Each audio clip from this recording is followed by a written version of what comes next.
Next question. Troy from Kentucky. I'm sure Dutch is busy getting better and reminiscing about his long career in catering, but was wondering if he ever was around Damien Demento enough to tell me what the hell is wrong with him.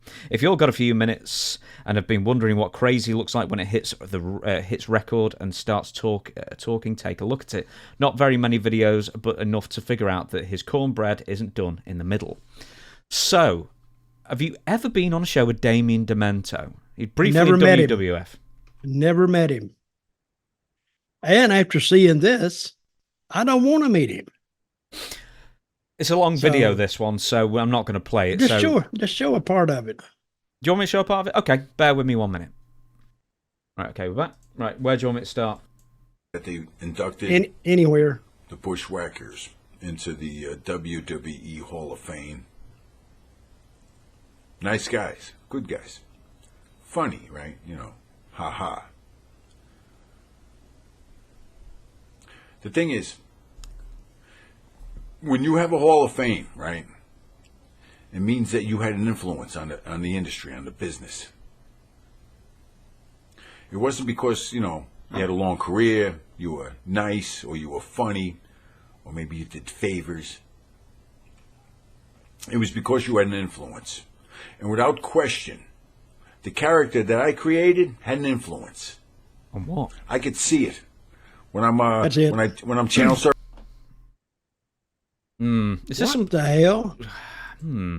I've heard the name, but I don't know if Damien Demento had an influence on the business. No, maybe he had an influence on jobbers because he lost all the time and then left.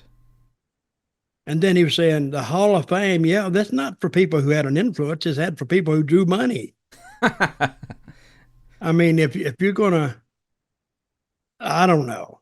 I've never heard the guy. I've heard the name. I don't know this guy, but he was sitting around doing his own video, by the way, bored probably, and amongst other things, and saying that he should be in the Hall of Fame, I guess. I think he's butthurt that nobody remembers Damien Demento. I don't ever remember anybody saying they copied Damien Demento. I don't know this. But anyway, folks, that's the type of stuff we get in the Ask Dutch Anything here. I'm having a look on his matches. He was in WWF for less than a year. He always lost. I think his claim to fame is he was in the first Raw. Or he may have even been the main event of the first Raw. I'm having a look. He stopped wrestling for the WWF in September 93. He barely did any wrestling apart from WWF. So there you go. Year. Just under a year he wrestled. And he also had a weird way. I don't know if you know what he looked like in the time. He had like a black giant cape sort of thing. Had a weird haircut, dyed black, but bald on top. But he seemed to also move around the ring like he'd shit himself. Like he always seemed to have like a slight hunch. And like he just because we've been talking about feces lately on the podcast. You have to throw Vince it to McMahon this had shit in his trunks, and then he put them on, and then he started creeping, and then he creeps around.